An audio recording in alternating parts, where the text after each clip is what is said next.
Welcome to the KISC My Health Radio show series on Building Fortunes Radio. KISC My Health is brought to you by the universally recognized Cranberry King, Captain Cranman, Stephen Lukawski. Over the past 30 years, Stephen has worked with North American dietary supplement companies in the nutraceutical industry. His efforts and connections generate ingredient sales through innovative delivery systems and effective marketing and brand management strategies. Today on KISC My Health, Stephen is joined by guest host Peter Mingils.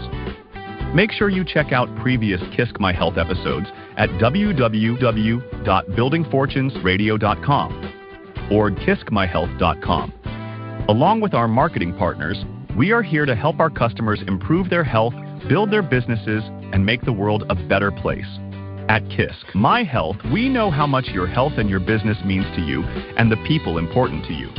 So spread the word, tell another friend, join our newsletter, and go make a difference in your world.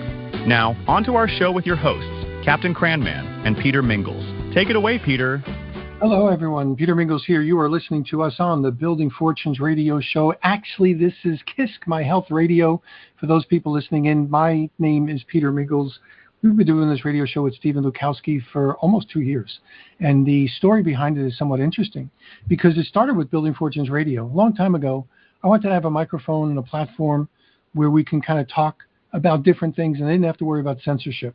So, you know, when the stuff is good, I want to hear it. When stuff is bad, I want to hear it too. So we started Building Fortunes Radio. One of our first radio show guest hosts was Jim Turner. Jim was an attorney over in Washington, D.C. He was a wonderful man, very knowledgeable, ran an organization called Citizens for Health. Citizens.org is their domain name. And he was one of the original Ralph Nader Raiders. So for those people who are familiar with Ralph Nader, he was one of the first ones. So, you know, Jim was an older gentleman.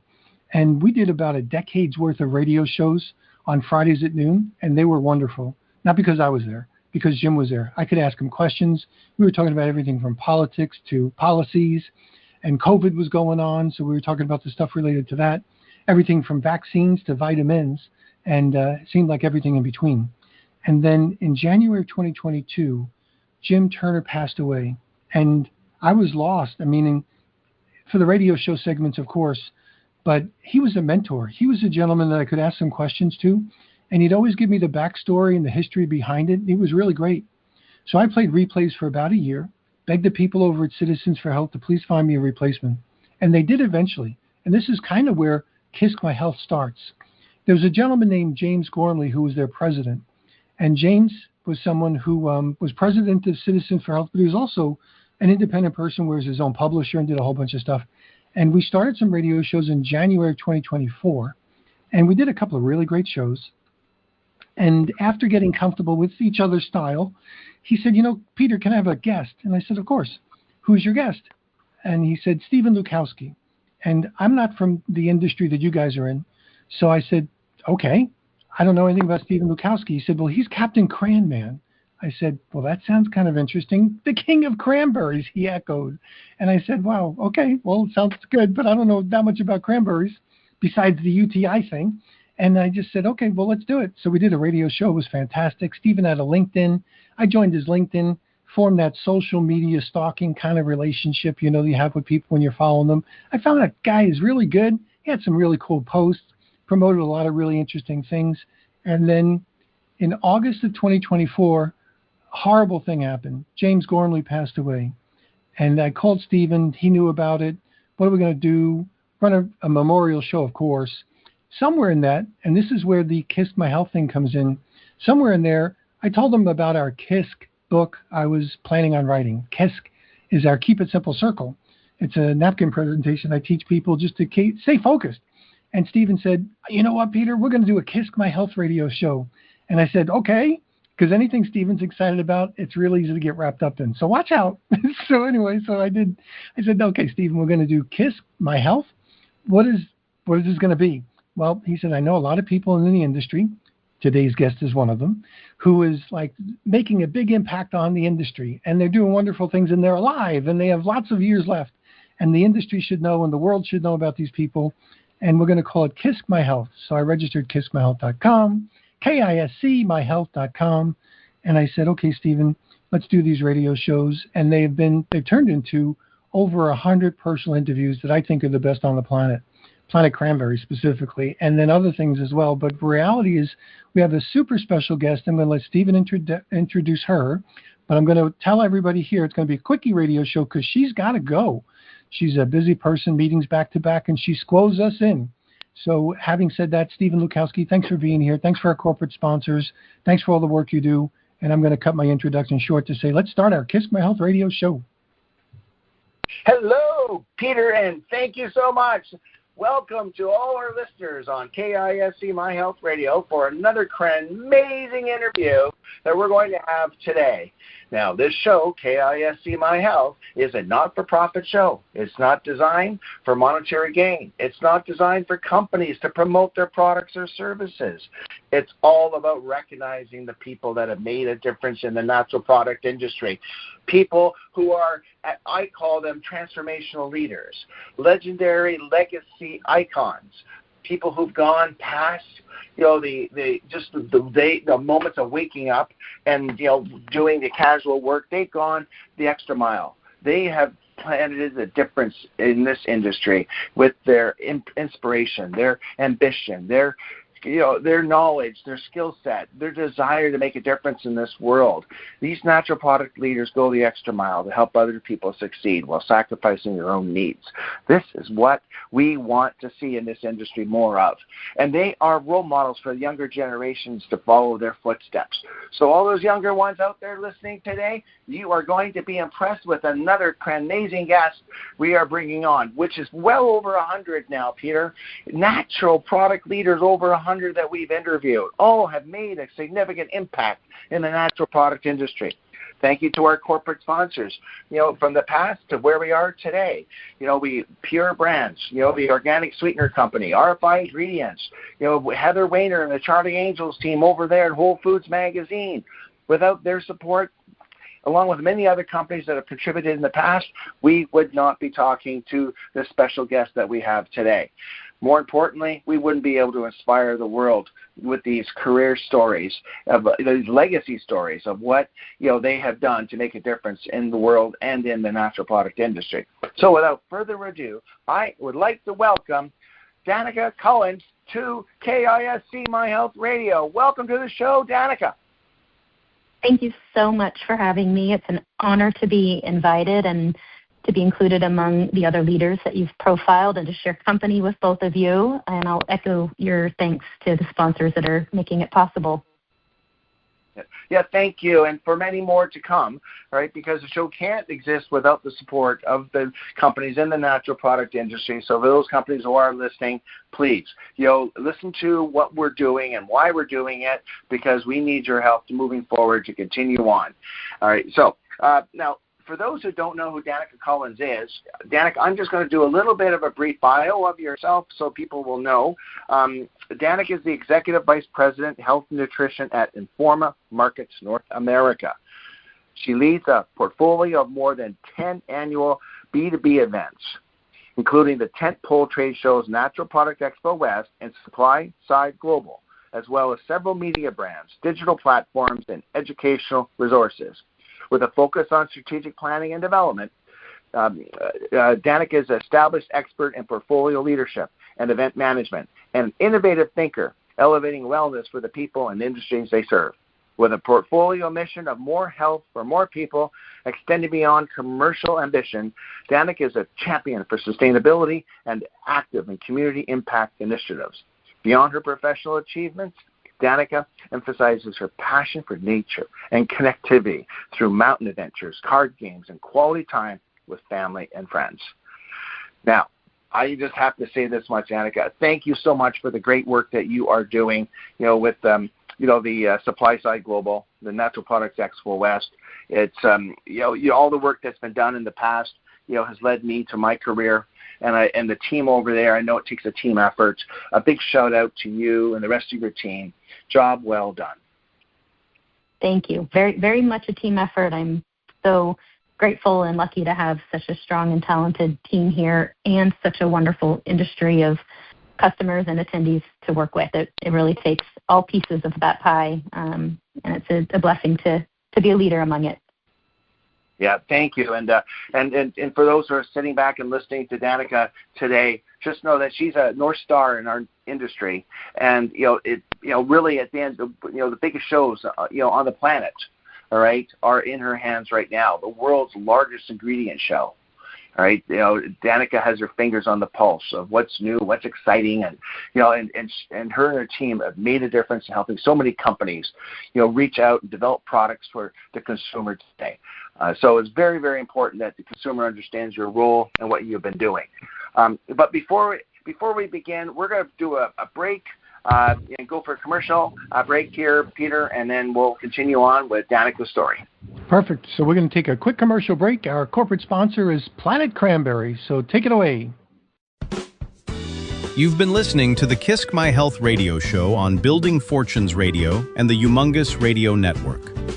This KISC My Health Radio show is also available on Amazon Music, Apple Podcasts, Spotify, and iHeartRadio, as well as dozens of other platforms connected to the internet.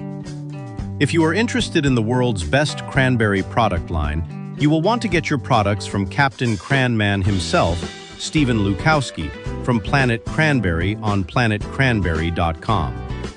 The website will be online before the end of the summer in 2026. Start your ordering and your inquiring about Planet Cranberry now by contacting Stephen on LinkedIn or by phone or text. The King of Cranberries, Stephen Lukawski, has always been your best source of products and information. So now it's time to get your products from Planet Cranberry directly. With Planet Cranberry and Stephen Lukawski, you can make your world a better place and help others do the same. Now, back to our KISC My Health radio show. Take it away, Peter. Okay, and we are back. Thanks, Planet Cranberry, for being our corporate sponsor. Stephen, let's go.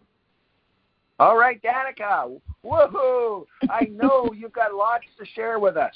So let's get right into this. All right, Danica, people know you, yes, but people who don't know you, can you give us a little bit of background, where you were born, a little bit about your childhood, so people know exactly, how you got your start in this industry? I would be happy to share. I often get the question, where are you from? And my childhood is a very interesting and mobile one where I would say I don't really have a hometown. I'm not from anywhere. I was born to... my dad served in the Air Force, so I'm an Air Force brat, and I was born in very remote northern Maine. I don't really remember it because we moved a couple of times before I was even 3 years old. And so by the time I hit fourth grade, I had lived in Maine twice, Montgomery, Alabama twice, Southern California, and Arizona. And arrived in Arizona as a 9-year-old. For the first time, the summer between fourth and fifth grade, I actually got to show back up at the same school after summer that I had left and say hello to my friends again. But it was really neat and very impactful to live in so many different places. While I don't remember the Maine experience so much, I very much remember the Montgomery experience in Southern California as well. And by all means, that's had influence on who I am now, as well as the moving itself and learning how to stay in touch with people, how to meet new people, how to adapt, and how to just find joy in where you are and stability in where you are. So it was very neat. Have wonderful parents who are still married and about to celebrate their 58th wedding anniversary. So again, very fortunate to have grown up in a family like that. Yep. Well, yes, and congratulations to your mom and dad. 50 years anniversary. What a beautiful gift.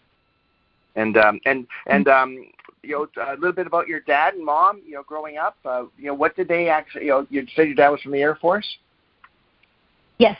So interestingly, my dad had gone to school with an interest in film and television and was in the same program with Steven Spielberg. But shortly after graduation, he was drafted into the Vietnam War and found himself as an instructor pilot. And did make a career out of that and transitioned from the Air Force into commercial flying, which was wonderful for me as a teenager because the moving stopped and I got to stay put in Arizona. And he's a really good teacher. I'm not surprised that someone in the Air Force, when he got drafted, put him in that spot. He's patient. He's very good at breaking down how to learn something into steps. I was also a gymnast growing up and had to do that same thing to learn skills. You don't just go out there and check it. You have to figure out how to break it down and practice the parts first. And so my dad had a lot of influence on me there. My mom is a very interesting story. She's an English major in college, also very good at teaching, taught English as a second language to immigrants when I was a kid, which was really neat to observe. And she had a lot of professional ambition, but getting whipped into the moves and Air Force life, made it hard for her in the 70s and 80s to be a professional woman. And so what she did instead was find the opportunities that she could and remind me all the time that I could do whatever I wanted when I grew up, and encouraged me to think, very broadly in my interests. And I think in many ways, my role as a professional was being shaped and molded really through permission from my mother very early on, and I'm grateful for it. And she loves following along with everything I do and the places I get to travel, because I think it's a lot of things that she had hoped she would be able to do one day. Yeah. So what kind of values do you think your mom and dad, looking at your life now, instilled upon you at an early age? Oh, definitely. Integrity, honesty, say what you're going to do and do what you say.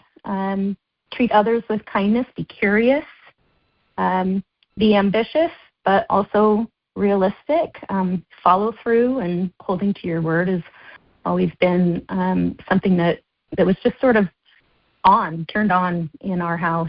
And there wasn't a lot of getting away with stuff in our house that that we were going to talk about it. So if my brother or I started to get off path, like in some households, it gets a little pushed away or swept under the rug. Well, not in the Carpenter household. We were going to sit down and we were going to talk about it, usually driven by my mom. And, to this day in this job, I get to have hard conversations sometimes. And I think I learned how to be on the receiving end of that from a young age. And that's certainly translated into doing a better job, sometimes being on the delivering end and sometimes still on the receiving end as well. Oh, yeah. No, I think that's very important that you picked that up and you've been able to bring that into your career. Because I think that maybe that skill set might be lacking for a lot of people today. And, how to be able to communicate effectively and not let the problems manifest.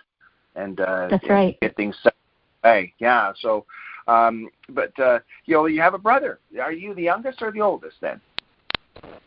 I am the youngest. My brother is 3 years older than me, and someone I looked up to from the beginning. He is wildly intelligent, very loyal, and as we were growing up as siblings do, we had times where, we would argue and whatnot, but we are really, really close as adults. And again, I feel very grateful. He lives pretty close to me, and we get to have a lot of experiences together, and I still look to him for guidance and for advice. And it's fun. He does the same back to me now sometimes as well. Yeah, I think it's wonderful. We I think that our parents, they did the best they could, and raising us as children, and a roof over our head, clothes on our back, food on the table, and they really gave us a foundation, right, of values, and we take that and we build from that. They're building blocks, right? And and it's even more special. We don't pick our siblings, right? But to be able to build a beautiful relationship with family is a blessing. And congratulations on that. It sounds like you have a really good family. I do. I'm very lucky. So what are your fondest childhood memories? Do you recall looking back? It's funny. At the time, we did a lot of road trips and campgrounds. I spent a lot of time in the back of a station wagon as a kid with my brother. And at the time, I probably didn't realize that those were going to be fun memories, and I bet I complained a lot about another national park or another hike or whatnot. But when I look back now as an adult, it was really good family time. It was just being out in nature and together.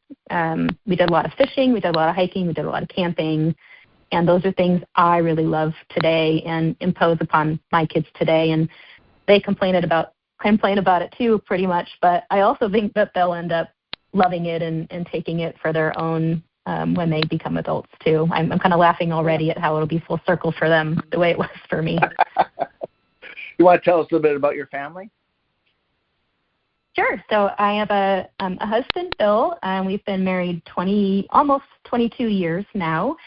Interestingly, he was in the Air Force when I met him, but since then he has retired from that career, and he is a commander in law enforcement now, which has been interesting. I had no tie to or friends in policing as a kid growing up, so that's been very new and interesting. We have 2 boys.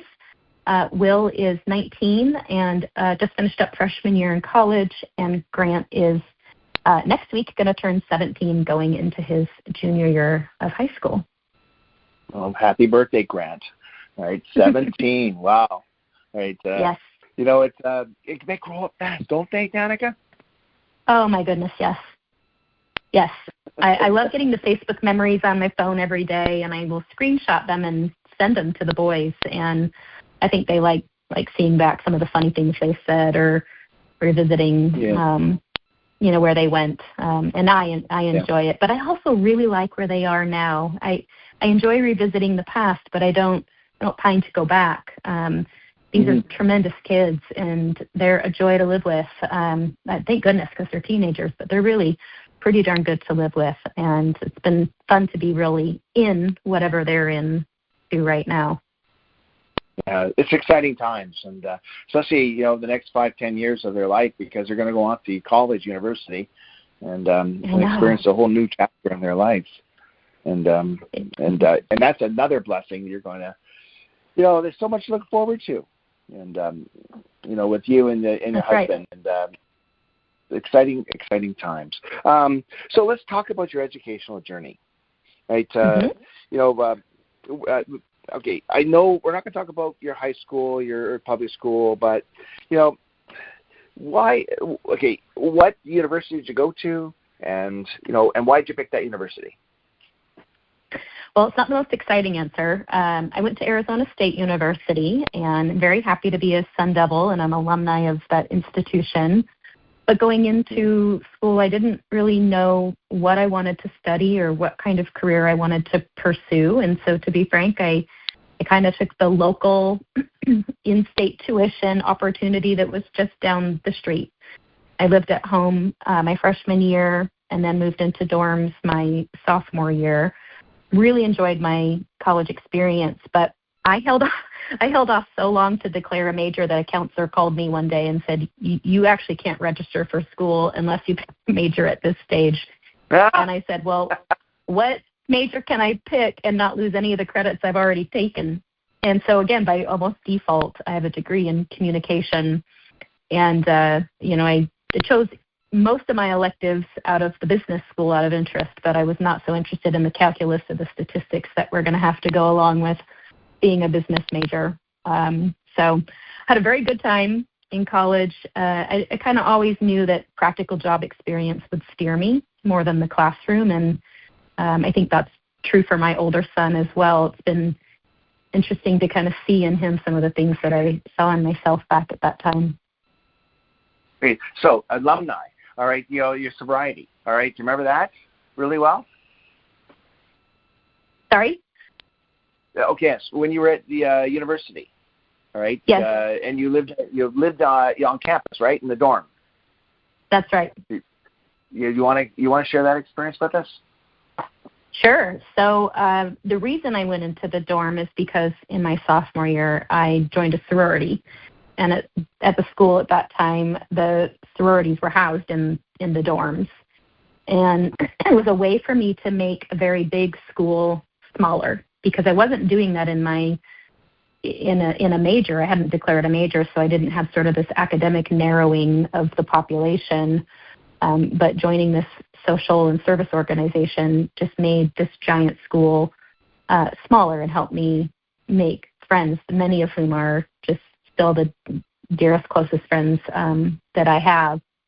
And it's funny being a leader now, because when I joined, there was lots of opportunity to take a position in this organization, and I was very timid to do so and did not think that there was a leader inside of me, and kind of got a little cajoled into taking my first role, which was alumni relations, and actually said I would do it if someone else could do it with me and I could have a partner. I mean, that's just how timid I was. But once I got in there, it was fun. It felt natural. And next thing you know, I was president of the sorority my senior year.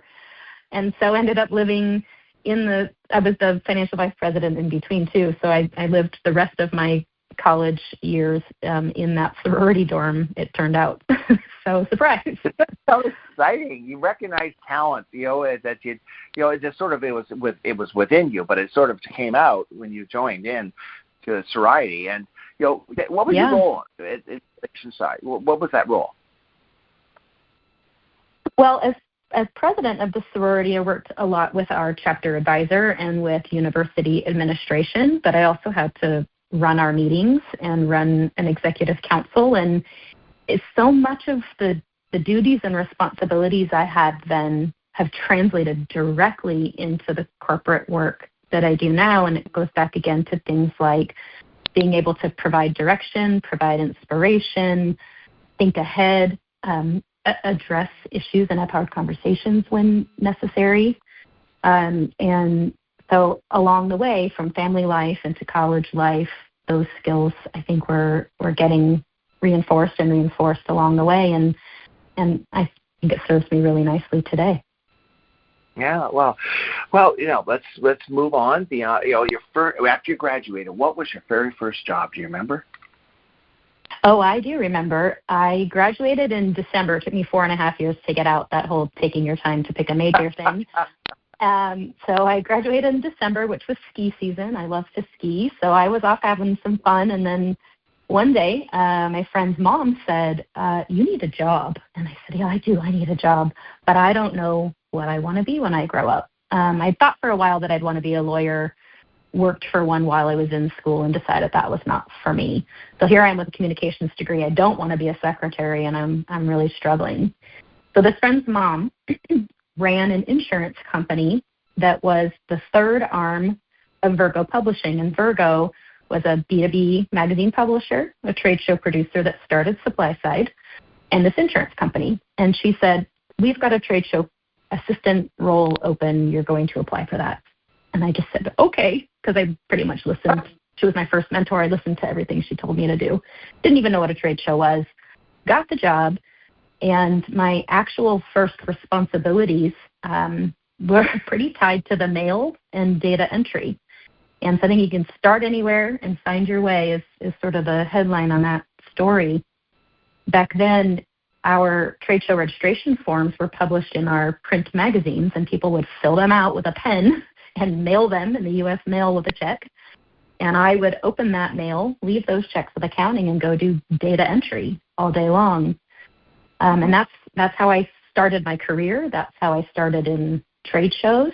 And Virgo eventually got acquired by Informa. So technically, I'm still at the first company that hired me. Now I've done a variety of jobs, and the nature of the ownership of the business I've worked in has changed many times over the years. But technically, I'm still at my first job. It's been 28 years. Now, isn't that an interesting calling? Think about that. It was meant to be. The natural product. I guess so. It picked you. You didn't pick it. It picked you. Yeah. It saw you as the future. What a blessing. Yes. I happy accidents or recognizing, when to stay, when to move within the company, whatever forces have been at play to keep me here, it's certainly worked out really nicely. And I've had a wonderful and actually pretty varied career. Like Informa now, Virgo then operated events and published magazines in a number of industries. And so I wasn't always in natural products. I spent a decade in self-storage and several years in telecom, but I've been at least adjacent to, if not directly working on SupplySide since 1998 and since the very second show. Well, okay, your first job, you have a great mentor. You want to talk a little bit about your mentor and how she inspired you? Yes. Her name is Randy Tipton, and while she is my friend's mom, she is also a very direct and treasured friend of mine and a mentor. And she just says the honest truth with the biggest smile on her face. And I learned really early on it is possible to be direct and even tell somebody something they don't want to hear, but when you do it with love and you're clearly invested in the person that you're guiding, it just comes across so differently and so beautifully. And I spent the rest of my career keeping her close. We still stay in touch, but also trying to embody and bring what she gave me into my own self-talk, but also relationships where now I might be the mentor. Yeah, well, if you look back at, how important when we talk about mentorship, for our listeners, a benefit, all right, is it for them, all right, at a younger age to open up their minds and their hearts to allowing someone to come in and be a guiding star for them? Yes, and I think most young professionals today want that, and many of them consciously want it, and some probably subconsciously want that kind of mentorship. I never felt a desire when I was really young to map out my career and sort of stage the steps and decide where I wanted to be. As I've shared already, I had no idea what I wanted to be when I grew up, and I still joke to this day, I still don't know what I want to be when I grow up, even though I'm 51. But, I think there's a lot of young people who think they're supposed to do that. And so, mentors can come in and just provide a bit of a view from their own future to say, you don't have to figure it all out. Having some sense of the direction you want to go, more navigation than path, more North Star than map, I think is really useful. And the other very important part of mentorship is opening doors and helping those you're mentoring find opportunities. And the mentors in my life that have been the most instrumental have played both of those roles, guidance, but also door opening. So what did you look for in a mentor at that time? I know you weren't, she was your mom's best friend, but, if you've given that experience that you had, I'm sure more mentors have come into your life since then, right? And what were you looking for that particular mentor to advance your skill set? Most of my mentors, and I think in the professional world, most of the best mentors sort of materialize. I don't know that you go seek a particular person and say, that's going to be a good mentor for me and I'm going to go for it. I think it's recognizing an extended opportunity in an introduction or in an early relationship that's happening sort of right in front of your face and seizing it at that moment and being unafraid to ask someone to invest in you, even if it's just their time. So often I'll have people say to me, I'd love for you to mentor me, but I know you're so busy and I know you don't have time. And it's okay. You don't have to step back from the ask. The best mentors will make the time for you and, in fact, be happy to clear other things to make the time. And so I would tell you. Yeah.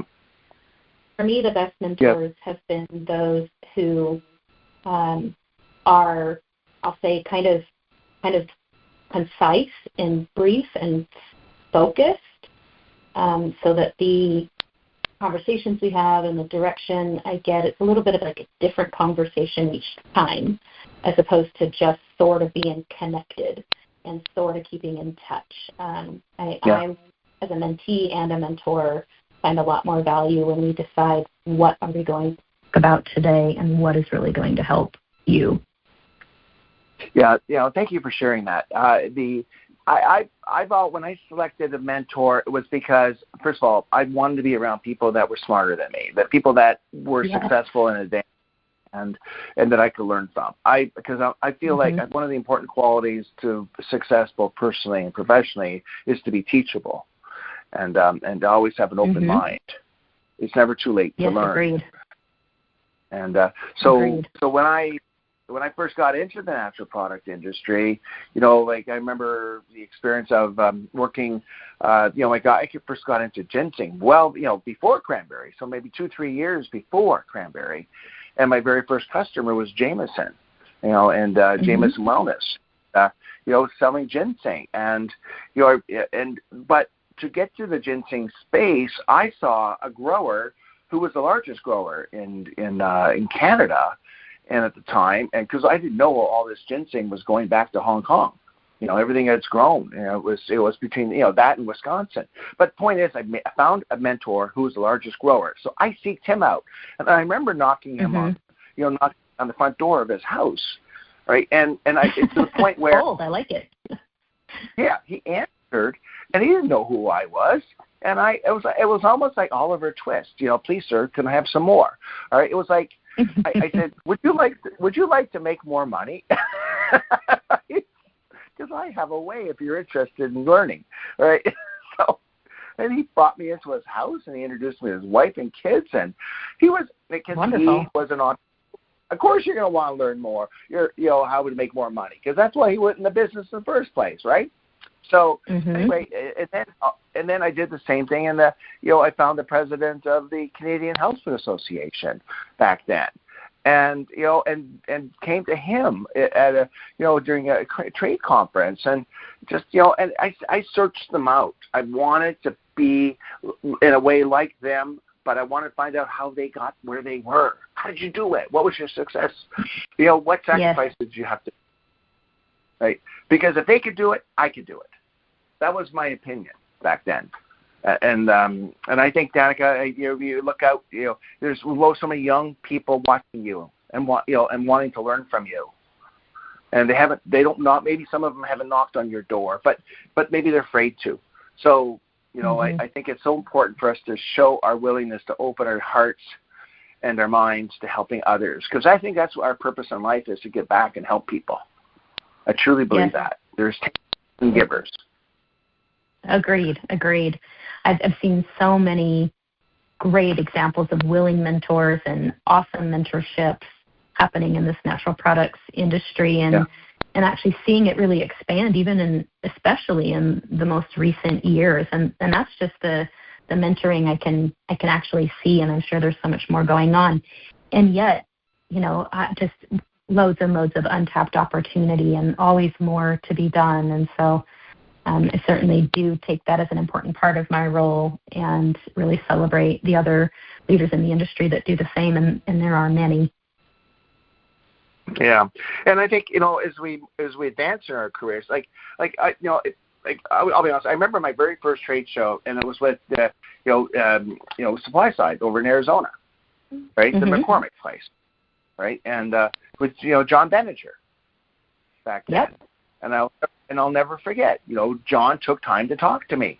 He was so busy, all right? But he took time to welcome me to the natural product industry and introduce me to people, right? And and I think that was the whole part of our success story, Danica, was being open to networking and connecting and building relationships at early ages when we first got into this.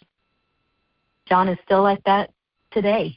He does it for every single new hire that we have in our health and nutrition group at Informa. It gets a one-on-one very early on with John, and in the industry as well. And a portion of our hosted buyer program for SupplySide Global is emerging brands that are often an employee base of one. And he does a consultative meeting and an on-site concierge sort of interaction with every single one of them. He's a machine, and he's still at it. He did it for you, and he's never stopped. Yeah. He has a desire and a willingness to, help people and make people feel comfortable. I never once seen him get mad for all these years. So he does well. So, but he's got a giving heart, just like yourself. And I think giving hearts we need in this industry, right? This servant leadership style, right? That that selflessly, don't ask for anything in return other than maybe an opportunity to see you succeed. And because your time is a gift today, right? And when you talk to people.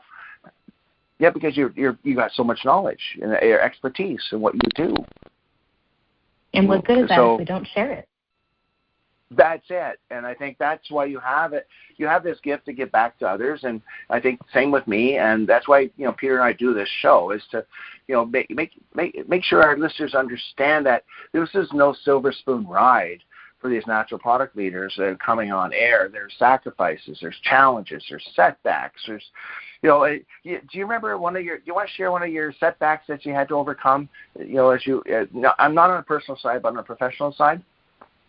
Sure. I mean, the probably the most painful one and the biggest one that was not only a setback for me, but for all of our customers and everyone that comes to these events we produce is COVID. We are in the business of in-person events, and suddenly couldn't do them and didn't know when we would be able to do them again. And not only was that existential, it felt to our business, but we worried a lot about what it meant for our customers who have been reliant on these events to run their businesses and to engage with their customers. And that uncertainty and the recovery lasted 4 years. And I was very new in my portfolio leadership role coming out of COVID. In fact, I really assumed my first portfolio leadership role in January of 2021. And so we were in the thick of trying to figure out how to come back, and I was trying to figure out how to lead a cross-functional group. I had been a sales leader, but now I had marketing leaders and content leaders and other folks reporting into me and looking at me with these big eyes saying, what are we doing? And it was really difficult. We had to get creative. We had to get clear.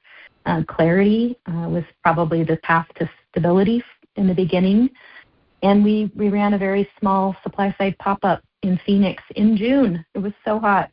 But we said to ourselves and to others, let's gather a couple hundred people before we gather a couple thousand people before we gather SupplySide Global, the big event. And it was a wonderful way for our staff as well as our public audience to step back into something that everybody knew they wanted back, which was in-person events. If COVID was a barometer and a test on whether in-person events are really valuable or not, we passed that big test. These events are very important to a lot of people and serve as a pretty important catalyst to businesses all over this industry. And so being able to bring them back was painful, but it was also very exciting.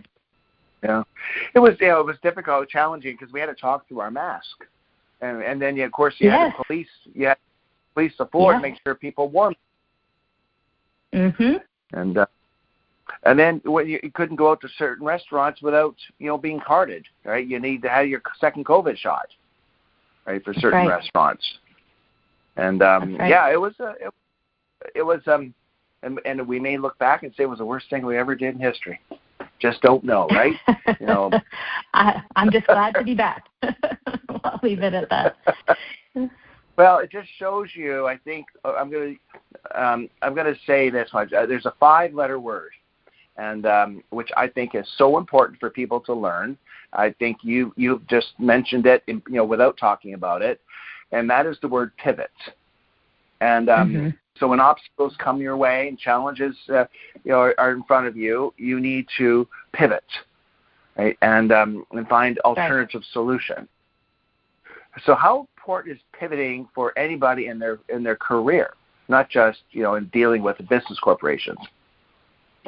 It's increasingly important with every single day, even every hour that goes by. If you take it purely from a technology perspective, the rate of change and innovation in technology absolutely changes the rate of change in industry. And the time between technological innovations is getting much shorter and much shorter with every day that goes by. And so the need for adaptation and pivoting in business is accelerating to the point where we're probably never going to get out of being in change management ever.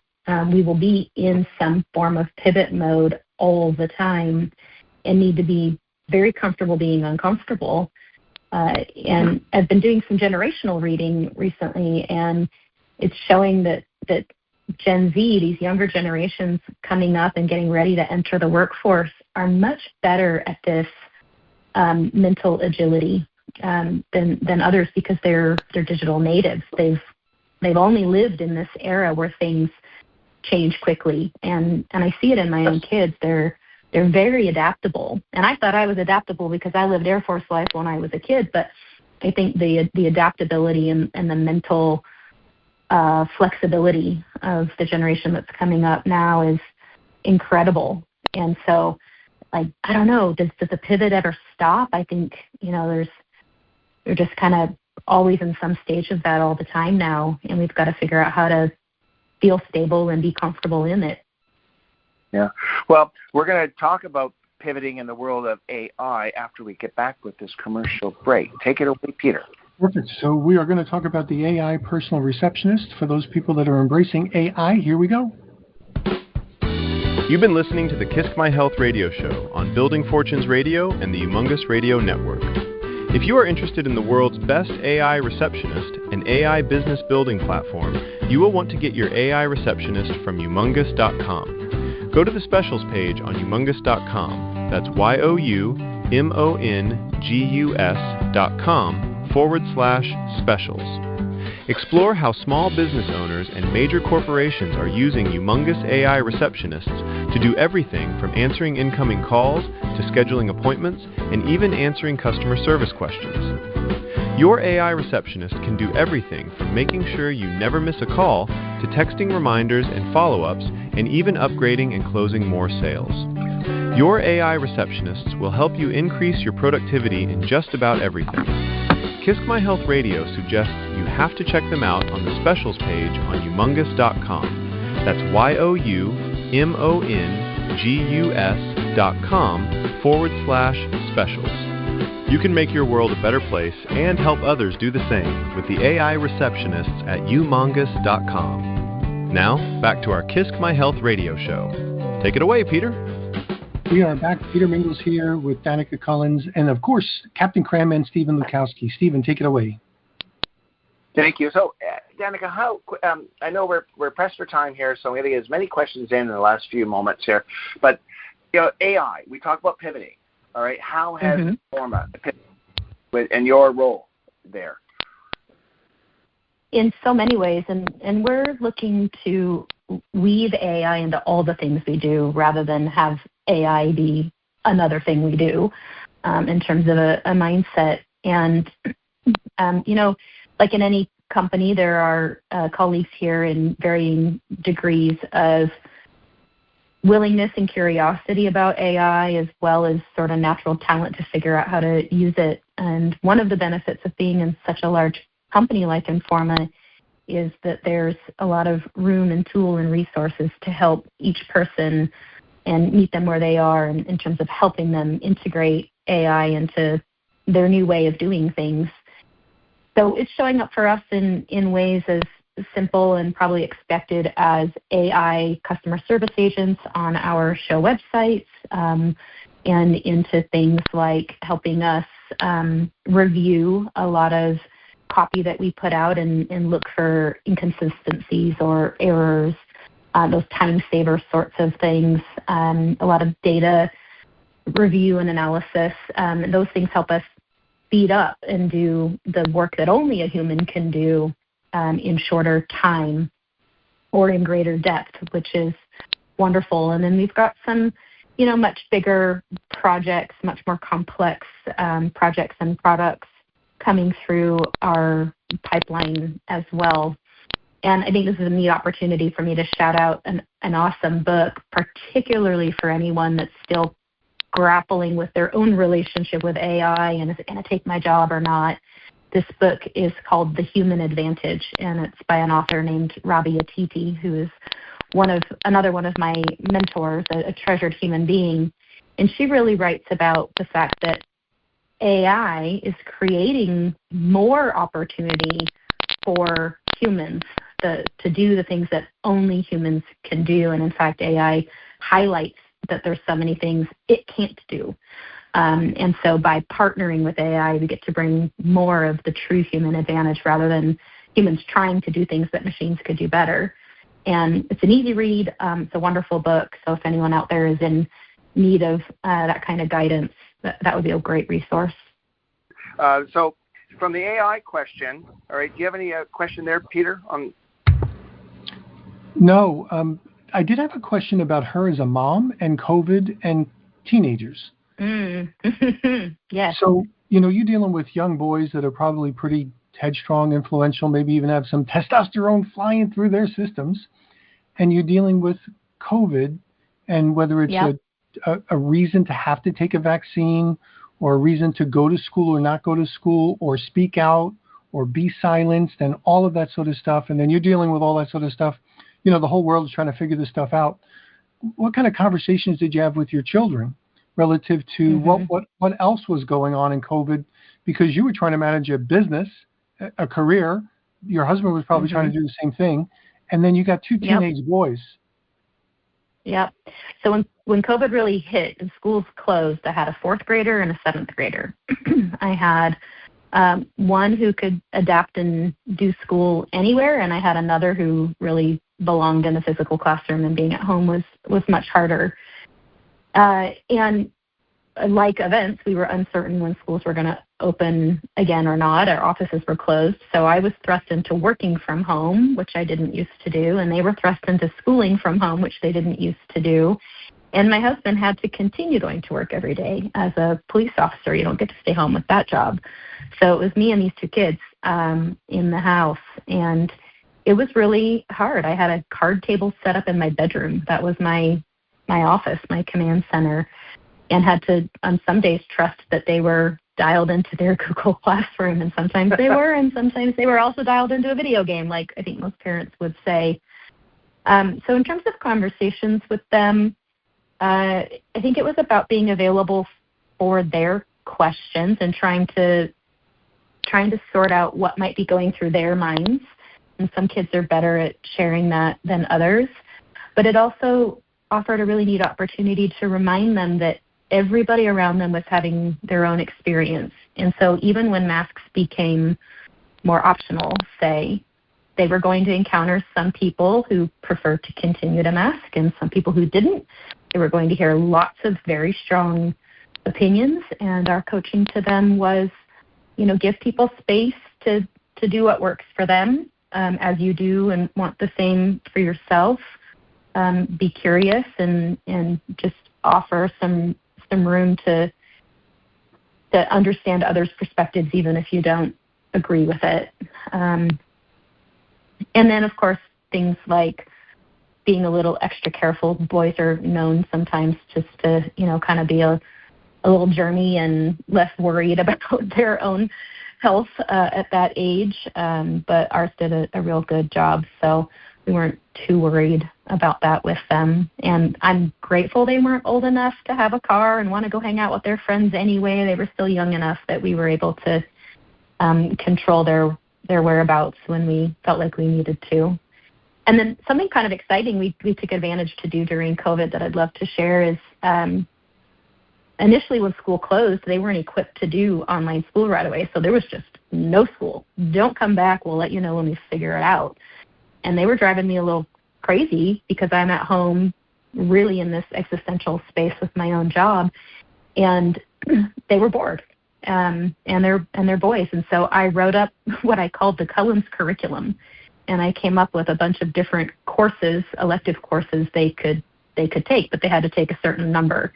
And this was everything from learning how to build a fire, which my husband taught in the evenings, to knife skills with Uncle Ty. My brother is an awesome chef, to family history, where they had to get on the phone with my dad and listen to some stories about family members they'd never met because they'd already passed away, there was a program called, I think it was called OutSchool, something like that, where you could take some online classes, but they had just kind of cool topics, and so they might have to sit and do a couple of classes online. And I just made them fill their dance card with a few of these things, and it kind of turned out to be pretty fun. When they figured out how to make a fire, we had s'mores and just made the most of it. What a great thing. We'd love to hear more. And so rapid fire. But we're running out of time. Yeah, so all right, rapid fire. I'm ready. Okay, here we go. Besides the book that you mentioned earlier on, what is your favorite book? Tuesdays with Maury. Ah, okay. Favorite healthy food? Smoked salmon. And the morning, are you a morning person or a night owl?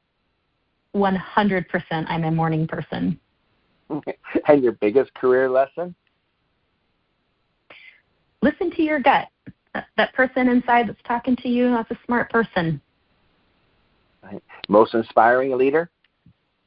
Scott Owen. Scott Owen, God bless you. Best advice you've ever received? To be funny for a second, advice, ... take it or leave it, is probably pretty good advice. And one word that describes the future of natural products? Accessible. I'm really happy to see natural products available in more channels, more kinds of stores, online channels, through healthcare recommendations. I just want natural products to be everywhere. All right. Favorite travel destination with your husband? Anywhere in the Rocky Mountain West. And we've been as far north as Banff in Canada. We love spending time in western Wyoming. I'm so lucky I get to travel to Boulder often for work. I love the mountains of the Mountain West. And your favorite travel destination when you want to escape with the girls? Oh, well, I'd like to go to Napa. I've never been. My husband doesn't drink wine, so that one's on the list someday for a girl trip. And hobbies that people would be surprised to learn about?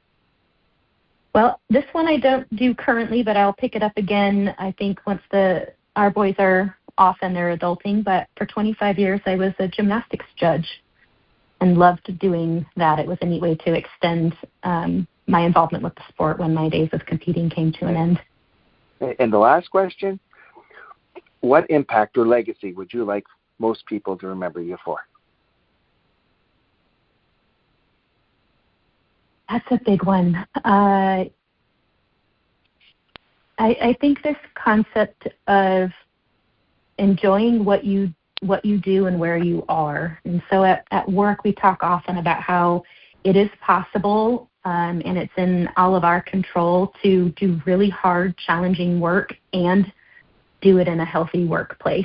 And I wake up every day trying to make this not necessarily an easy place to work, but a great place to work. And it's the most fulfilling part of my job when I get feedback that on a weekend people might say to their friends, oh, I'm sorry, you really hate your employer. My place to work is actually a pretty darn good place to work. That's a life goal for me professionally, is for people to say that. But even in family life, school life, with my kids, with my friends, when we're off in the mountains, just really enjoying being where you are while you're there and in the moment is, I think, something that really drives me. Yeah. And how do you balance your life personally and professionally? I'm not sure I do, Stephen. I don't try to draw hard lines between them, and it works for me. I recognize it doesn't work for everyone, but I try to let my personal life into my professional life, and I try to share my professional life with those who are in my family and my friend group. And for me, making it all balance together is what works. Well, I would think in the Cullins household, no 2 days is the same. That's for sure. That is true. That is true. And you have a giving heart, and I think when this interview is sent out into the world of media, people are going to realize, wow, what a wonderful person she is, not just on the trades floor, but not just in meetings, but what a wonderful life she's lived, with her parents and her family and background. All right, it's so important to get to know people beyond just the business world. And Danica, thank you for being that North Star that you are. I'm sure your husband, your parents are so proud of you, and your children. If you're ever listening to this, you got a great mom. You've been gifted, to have someone special to look after you. So be good to her. Thank you. Okay. All right. So once again, to all our listeners out there, we talk about kindness, being your best friend. Go out there and make a difference in this world, and it all starts by being kind to others. Thank you so much. Peter, take it away. Perfect. We're going to make sure that we have contacts for Danica in the show notes. And Stephen, thanks for everything you do over here on KISC My Health. We'll see everyone next time. You've been listening to the KISC My Health radio show on Building Fortunes Radio. Thanks for listening. This KISC My Health radio show is brought to you by Stephen Lukawski. Stephen is known as the Cranberry King, universally known as Captain Cranman. Stephen has over 30 years of experience working with manufacturers and marketers of dietary supplements and natural ingredients to make this world a healthier and a better place. You can check out Stephen Lukawski on LinkedIn and on the KISCMyHealth.com website. We are glad you listened in. Spread the word and check out previous KISC My Health radio episodes. Bye for now. It's been our privilege to have you listen in. At Building Fortunes Radio, we wish you the success you deserve and are willing to work for. Now go make the world a better place.